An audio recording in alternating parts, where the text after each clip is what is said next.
Vanhu vazhinji makaudzwa zvinoita Jesu yakaita kunge advert. Wambona advert kana Coca-Cola. Uri kunzwa kunaka kweCoca-Cola zvokuti usina kuimwa unobva utanga kunzwa nhomba yokuti vakomana Silvia mai unonditengera Coca-Cola. Nokuti waona Coca-Cola ichidini? Ichiadvertiswa. Ndo zvakaitwa vazhinji nekuda kwaJesu. Vanhu makaudzwa zvinoitwa naJesu. Saka chakakuattracta kuna Jesu ndezvaanoita, kwete zvaanoda kuti iwewe uite uzowana zvaanokupa. Saka mazhinji makauya kuchechi mukanzi shamwari ukanamata Mwari anokupa basa.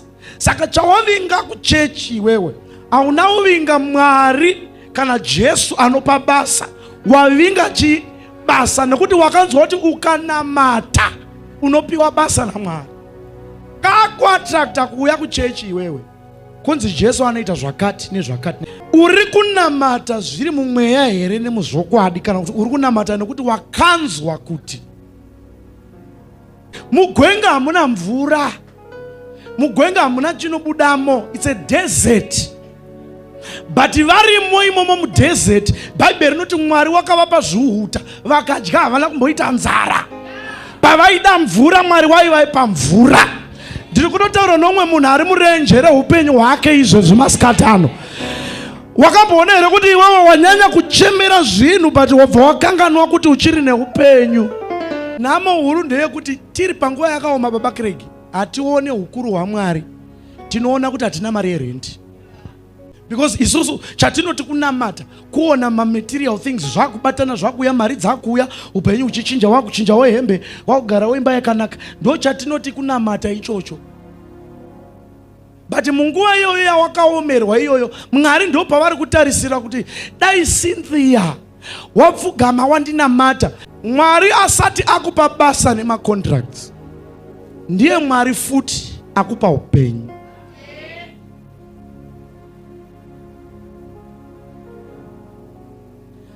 Asati akupa basa. Tine vanhu vakataura nezvaMwari anopa basa vasina kutaura nezvaMwari anopa upenyu.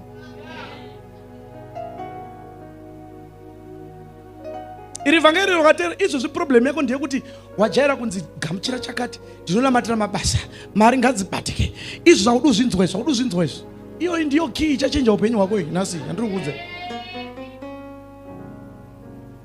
Wazviita chivindi chekuti iwewe unogona kunzwisisa Mwari anopa pamwiri, anopa vana, anopa marriage, but ko anopa upenyu uyu ari kupi Mwari yeye?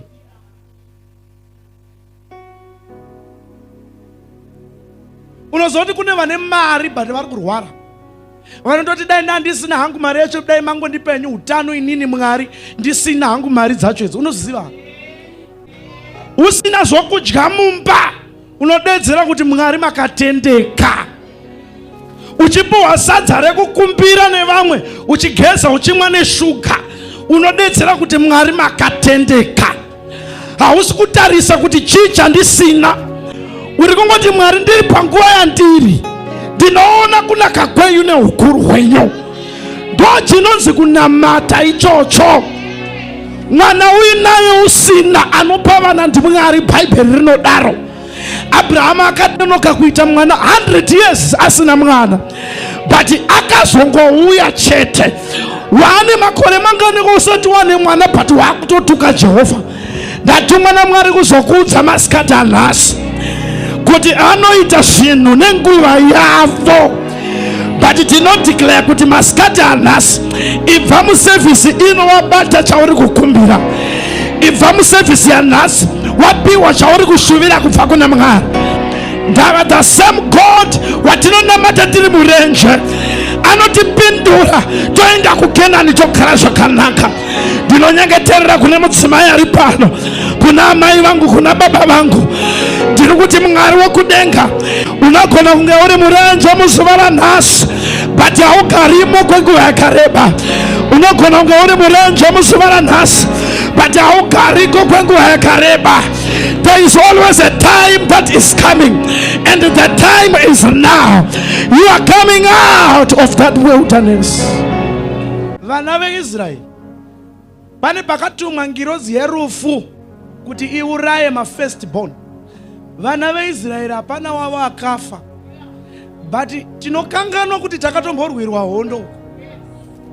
Ndokubva watonzi madzimai echiHebheru akasiyana neechiIjipita, kureva kuti Mwari wakatoisa musiyano pakati pavo, kureva kuti kune zvazvitori mavarika zvaitochirwa nevaIjipita. But iwe wacho ndiwo kuti ukapinda mugwenga macho waakutotuka Mwari, wotombotora goridhe makutovaka chimhuka, makutoda kunamata chimhuka, nekuti wanonokerwa, but unokanganwa kuti kuna Mwari akakuponesera vana vako, wakutombopota uchimbonamata zvimwe zvimwari. Makanganwa very soon, makasika kukanganwa vana vaMwari. Penotaura pamusoro pemurume akaenda nemwana wake kuvadzidzi, pasvikaona Jesu zvikanzi ndauya nemwana wangu vadzidzi enya vese hapana kana chavakamboita, vakanamatira mwana achiri kungorwara uyu mwana wangu achiri kudonhawa. Ende zvinoti kana zvamubata zvinomuisira moto, kana zvamubata zvinomuisira mvura. Pandaverenga scripture ndabatikana ndikati baba ava vakashayiwa imwe understanding yekutenda Mwari. Pese pavari kuti kana zvamubata zvinomuwisira mumvura nemumoto, ari kurarama. Tichiri kutaura nezvemunhu ari kuwira mumvura nemumoto. Saka testimony number 1 ndeyekutoti achitori mupenyu.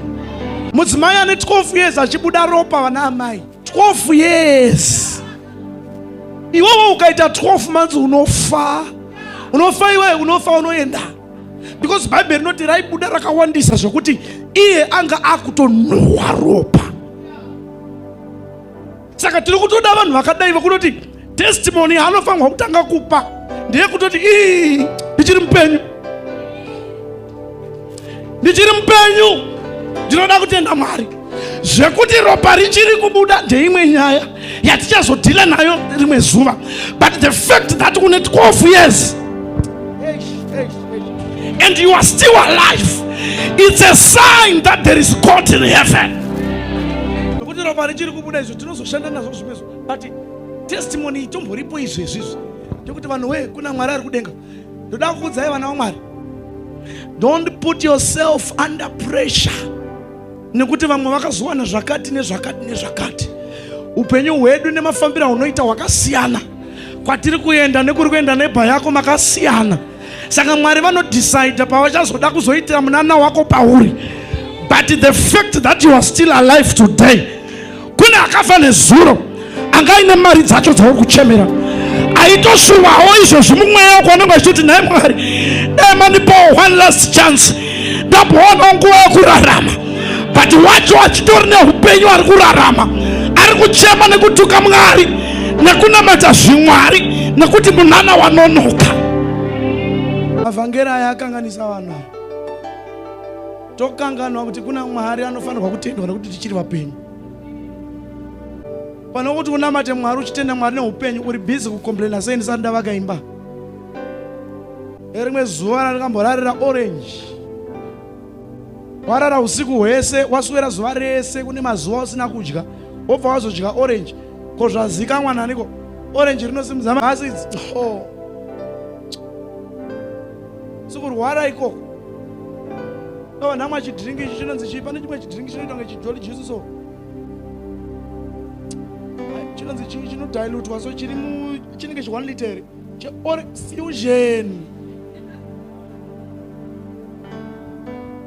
Fusion. Ndapuwa nomwe womunhu ati ndozingoripo. Ndokubva ndachimwa ndisina kana chimwe chinhu chachiri mandiri.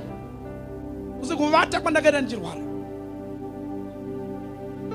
Ndosaka ndisingari uchiona chidhiringi handitodi kana ndosaka uchiona kuti handitofariri orange because rinondirangaridza zvimwe zvinhu. But in that situation handina kumboti Mwari mandirasa. Handinomboti Mwari mandirasa. Ndaiziva kuti ari mandiri, mukuru kupfuura ari munyika. Izvi zvinopfuura izvi nezvenguva doko izvi. Ndinokunamatira nezita raJesu. Dzidza kunzwisisa chinonzi nguva yaMwari. Dzidza kunzwisisa chinonzi nguva yaMwari.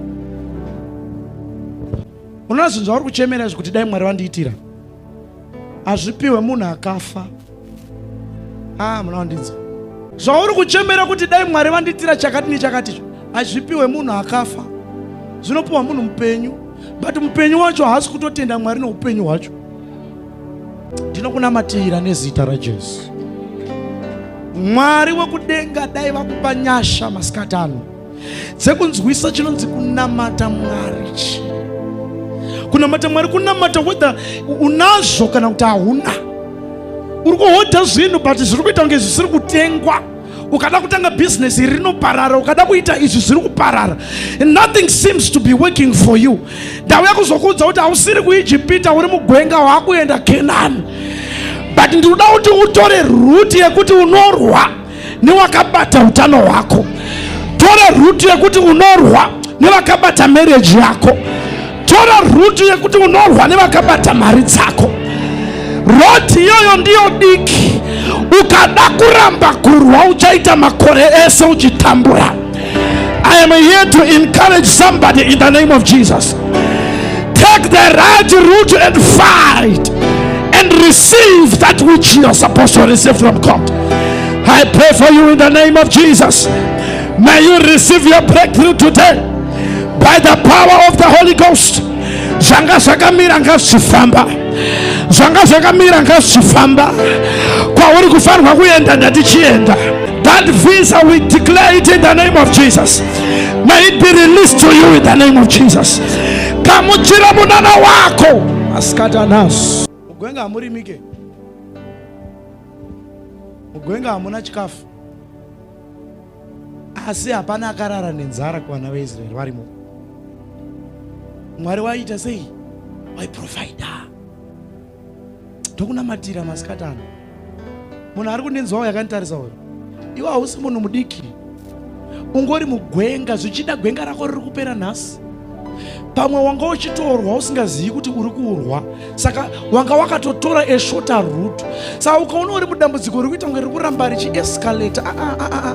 Itoziva kuti kune chawakugamuchidzwa naMwari. I am here to encourage you. Whatever you are going through today, toda tuzive kuti kuna Mwari anoshandura nyaya. Yako nyaya nhasi yatoshanduka.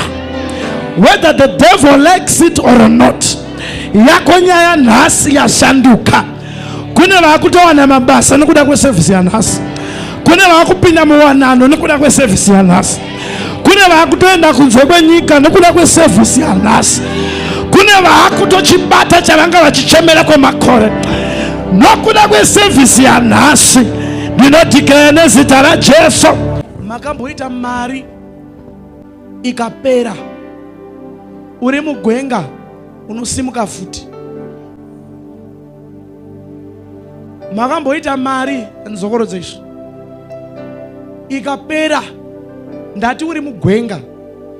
Asi chandinotenda nekuziva ndechekuti kana wadonha haurambi wakadonha. Whether ukauya ukasimudzwa hauna kuramba wakadonha. Ndinokusumudza pawakadonha. Whether wakadonhedzwa nechivi, whether wakadonhedzwa nekuita sei, ndinokusimudza pawakadonha. Bhaibheri randinoverenga rinoti hakuchina kupomerwa mhosva kune avo vari muna Kristu Jesu. Kana wakatadza nezuro, ndati kuna Mwari anoregerera. Chirega kuramba wakarara pasi pawadonha. Simuka tibude mugwenga tiende kuKenani. Ndinokunamatira nezita raJesu. Hakuchina kupomerwa mhosva. Chirega kurangarira zvakaitika kare. Kuna Mwari anochinja nyaya. Nganyore tsamba yako panyowani. Anoti, look, I'm doing a new thing unto you, and it shall spring forth. Taranda kuita chinhu chitsva. Ndikunamata kuna Jehovha masikati ano kuti ngavaite chinhu chitsva muupenyu hwako. Ngavaite chinhu chitsva mubizinesi rako. Ngavaite chinhu chitsva kumhuri yekwako. Makakura muchinzi muri mhuri yekuti mukarorwa mugare kumarriage. But ndiri kudeclare semuzodzwa waJehovha, ndati Mwari ngavaite chinhu chitsva muupenyu hwako. Makakura muchinzi hamubati mari, but ndiri kudeclare semuzodziwa, Mwari ngavaite chinhu chitsva muupenyu hwako. Chibuda mugwenga ngatiende Kenani. Chibuda mugwenga ngatichienda kuKenani. Chibuda mugwenga ngatichienda kuKenani. Randa barado sada balia hata. Keta barado sada balada baka. I am preaching to somebody here today. Arikuti baba upenyu wangu andisi yudu uchasonei. Ndasama isu shikaramba. Nikasama isu shikaramba. Ndikapoenda kwa kati shikaramba. Ndikabata shikaramba. But ndauya na Jesu amadzangu. Anosimudza marombe kubva muguruva. Ndauya na Jesu amadzangu.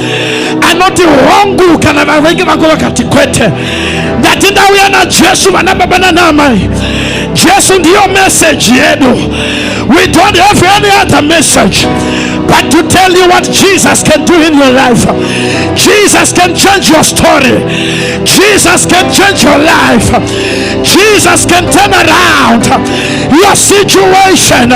Dinona matane sita na Jesu. Kamuchira munana wako. Kamuchira mirako yako. Jesu anozvipedza. Jesu anozvipedza. Jesu anozvipedza. Jesu anozvipedza. Begin to pray, begin to pray, begin to pray.